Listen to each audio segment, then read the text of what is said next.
So there probably won't be any more big things to come out of Dokkan in 2025. And with that being said, I wanted to talk about the 5 worst things about Dokkan in 2025, I guess.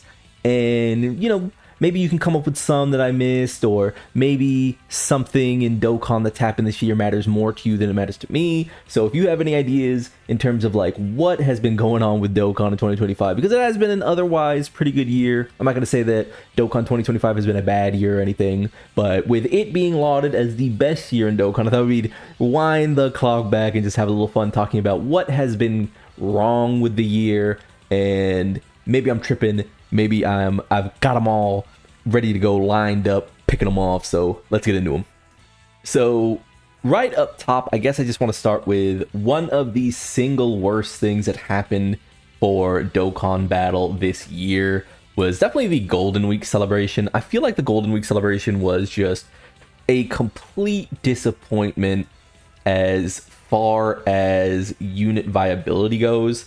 In a vacuum, you could sort of look at characters like Hit, and of course, I pulled for Hit. I thought Hit was going to be fine. You can look at characters like in a vacuum like Hit and be like, well, this character's fine, right? Like, maybe he's not completely dominant in the way that you would want him to. Golden Week characters, by and large, are pretty dominant.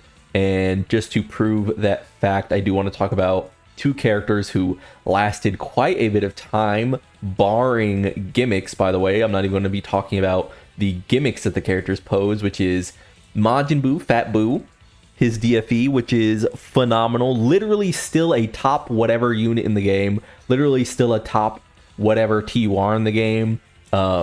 Incredible unit. One of the best aging units of all time, probably. I know people are going to say like Orange Piccolo and such, but I think you could argue that Fat Buu is turning into one of the best aging units ever in Dokkan Battle, period. This character was incredibly strong and really had no true downsides the day he came out. He crushed fights. He remained a viable TUR long after his going away, because you could just, after he sort of got done being a, slot 1 invincible character, you could just put him in slot 2 and 3. You rely on his active turn and float him off. Whereas you compare that, like I said, to the Universe 7 and 6 Golden Week, and Hit is fine. Hit is good for festival battles. I'm not going to take festival battles away from Hit, even though I think the event is dog shit. However, this character is garbage. And with a character who is representing a moment that people were clamoring for, this is not just a, throwaway moment in Dokkan Battle. People were clamoring for this character to get a solo release, a DFE, a powerful addition to the game. I do think the animations are good enough that the animations, while not like amazing to me, they're good enough that wasting them on this character is very sad. That leads into Kale and Caulifla, who didn't fuse. I can't remember if it was when it was happening. I can't remember if I was like, by the way, they're not going to fuse, because they didn't reveal it. People just made the assumption that they showed one active skill, so Caulifla's would definitely be the fusion, and that was not the case. So yeah, overall a pretty disappointing Golden Week by all accounts, as well as, and we'll just drop down here somewhere. I guess I guess they technically aren't in this, huh? So I guess I'll go to LR strength. All in all, we'll also have to bring up, am I crazy, or am I just not seeing Hit and God Goku anywhere? Maybe I'm, oh, there they are. Maybe, I thought I was literally going blind. But yeah, all in all, just sort of a whatever celebration. Again, this character was fine. It didn't really feel like a must-have character or anything. I mean, I literally have this character rainbowed.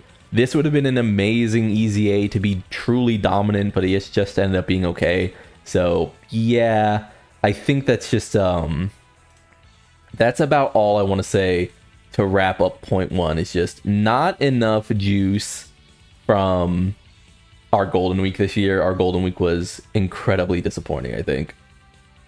The next case we're going to be making is that arguably 3 of the 4 Carnival LRs we got for the 10th year of Dokkan Battle's anniversary were a little underwhelming. And I say this as someone who I thought this character was definitely overhated. That said, I do acknowledge that I probably have a bit of a bias. This is an all-time moment for me. This is probably my favorite moment in the entire series of Dragon Ball in general, not just Z. Cell is my favorite villain. Gohan was, animated and appeared at a time where I was very young. So, he's like the hero for me. Super Saiyan 2 Gohan is why I kind of don't fuck with Beast Gohan personally. I kind of just see it as a rehash of a concept instead of creating something new. Super Saiyan 2 Gohan is why I consider a lot of the writing of Gohan pretty bad post Z, and even going into Majin Buu saga. It's not that Gohan needs to be a warrior. It's not that I hate Gohan because he's a family man. I just hate that he's inconsistent, and the only reason he's kept around at this point is because of this moment, essentially. Like, he's a titular character. He's kept around because of this, and I think it diminishes his character. So with that being said, though, obviously he wasn't considered good enough the day he came out. People wanted this to be an all-time LR. He is a Carnival leading a pretty good team, so he could have been good for a very long time. Man, look at all these dupes I've got for this character randomly. Yeah, pretty sad for the people who love that moment. There's another character here who has a bit of the same problem, which is this Frieza and Goku from the end of the Tournament of Power. And speaking of Tournament of Power, we have another character here who piggybacked off the Goku and Frieza's invitation. So instead of getting a Dragon Ball character to represent its slot in Dokkan Battle, we got 6 LRs for the 10-year anniversary, and 2 of them were super, and not only were 2 of them super, 2 of them were the Tournament of Power, and 2 of them were essentially from nearing the late stages of the Tournament of Power. Very odd. Very odd. The saving grace of this decision making, of course, is this Super Saiyan 3 Goku going to Super Saiyan 4 Goku. When this character came out, I said this character is not as good as other LR's peaks, but this character will age infinitely well. This character will be Super Saiyan Gogeta from the 9th anniversary. This character will age flawlessly. This character is a character you want on your account. People thought I was crazy. They said, I can't believe you're saying this, and that this character wasn't up to the same level as I don't know, the gods and SSJ4 EZAs, as well as Vegito and Gogeta. I was right. This character was extremely good, is extremely good, but was not quite at the peak of those characters. That said, what he had in spades was a bag. Much like Super Saiyan Gogeta had in spades a bag. You know what I mean? It wasn't about Super Saiyan Gogeta being the strongest unit in the game every single turn. It was about that character having an incredible bag for the 9-year. Right? I feel the exact same way about this Goku. So he is the saving grace, but 4 Carnivals, and arguably I would say that 2 of them were these 2 here, were immediately strong.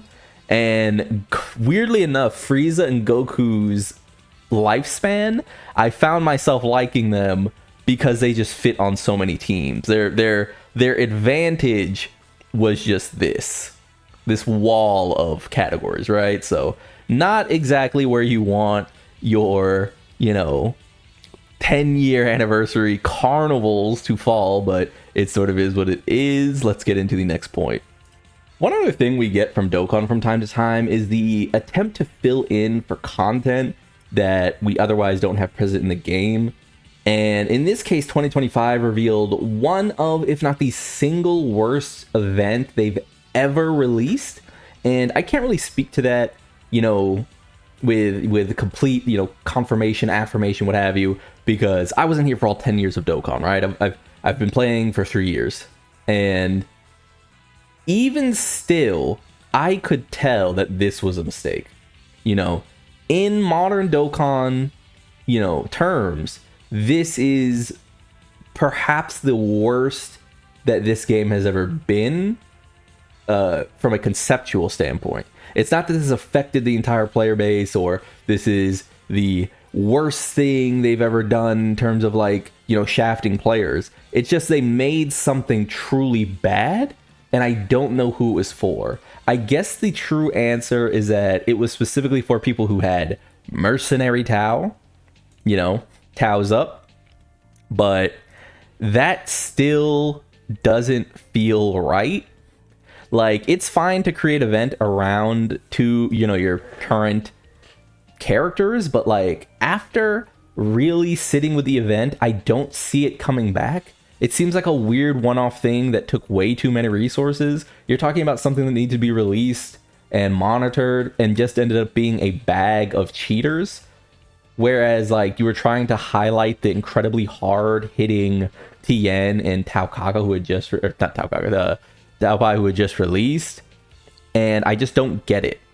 I don't get what this was for. Sorry, the Blaz Blue came out on me there for a second. You know, this ain't a cat girl. Yeah, I just don't get it. It was awful. It didn't really serve the characters because the characters already dominated the real content. So I don't know why we sort of prioritized a new event for characters who were already cooking the hard content. You know what I mean?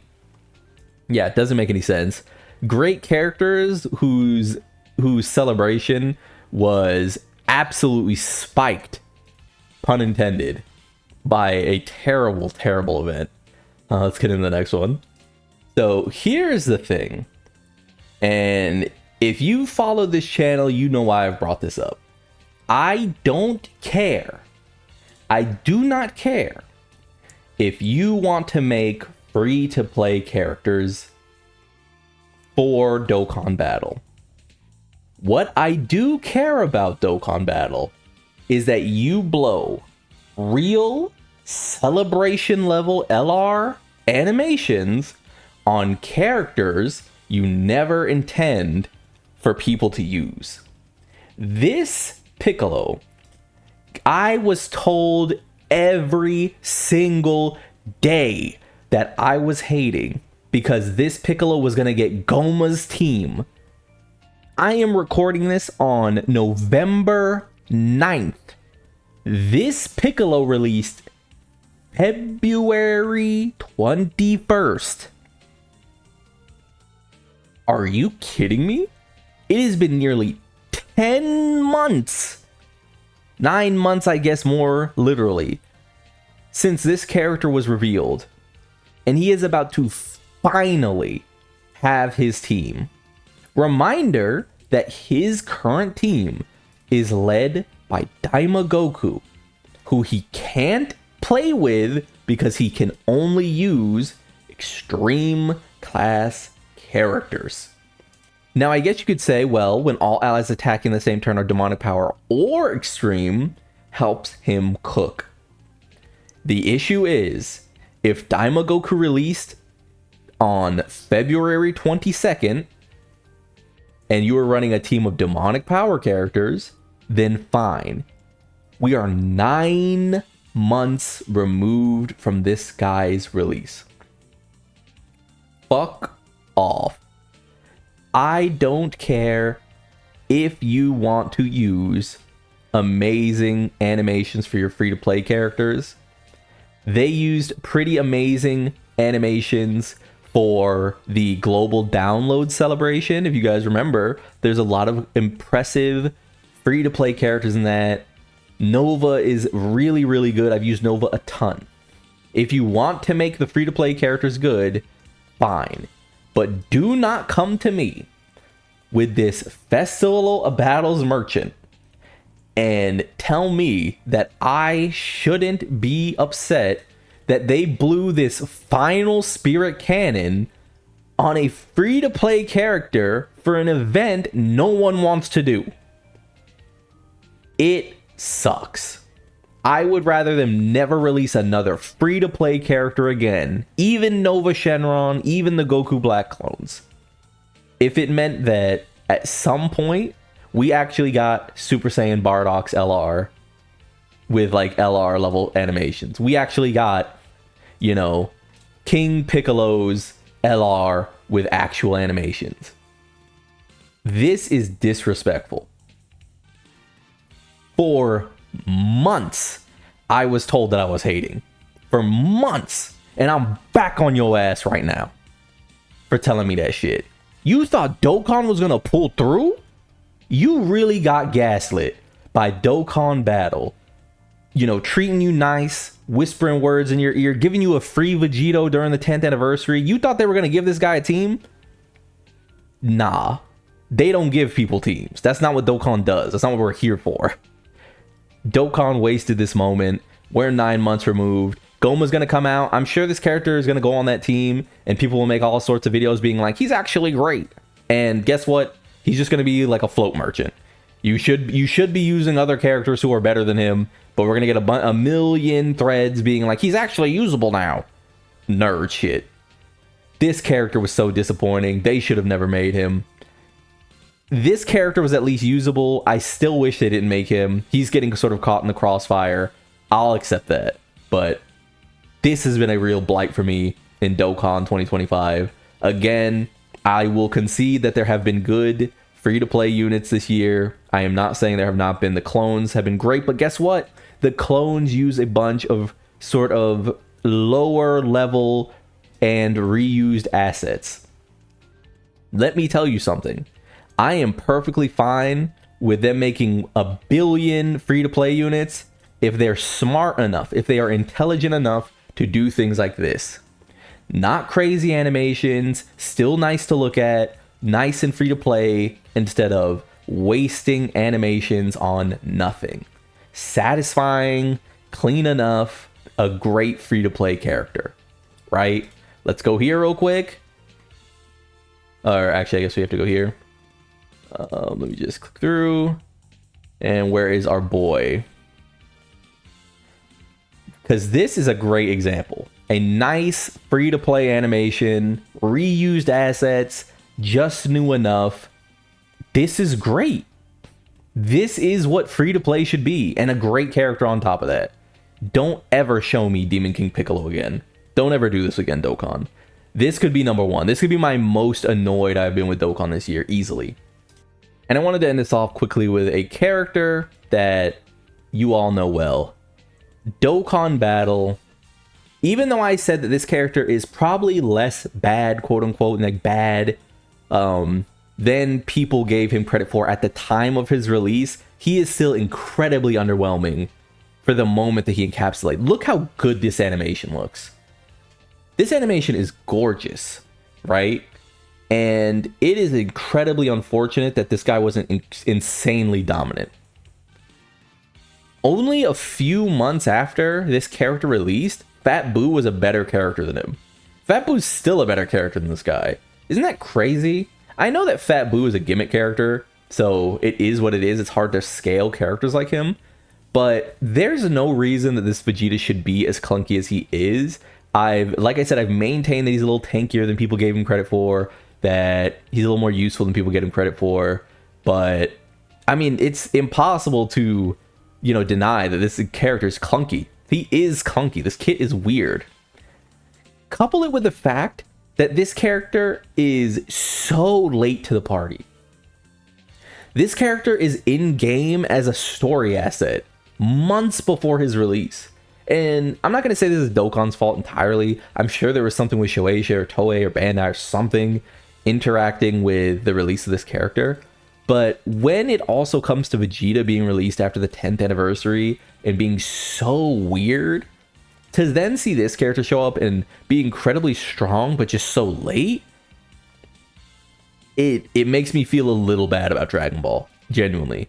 It gives me bad vibes, and I'm not saying that it's like Dragon Ball or like Dokkan's fault entirely. I just mean that like there's something about it that scares me for the future when I see how weird DAIMA has been handled, especially after we got the incredibly like strong and, you know, fun to use characters like the, you know, the original DAIMA batch in New Year's, right? 2024. We are almost a year away from these characters releasing. And we just got this guy. Look at this. This is pretty sad. This is pretty sad. These guys are almost a year old. This should have released, and it should have been like 3 months later we got this. You know what I mean? Like, these characters should be on a team together. Instead, we're almost a year. Like, that's crazy. You know? That's crazy. But, yeah, I think those are my big gripes with Dokkan this year. 20-minute video, something like that. Not too bad, not too shabby. I tried not to rant forever. But, yeah. If you have any that I've missed or that you think are a bigger deal, go ahead and leave those in the comment section below. Like if you like the video, subscribe to go on the club. We'll go make it. And peace.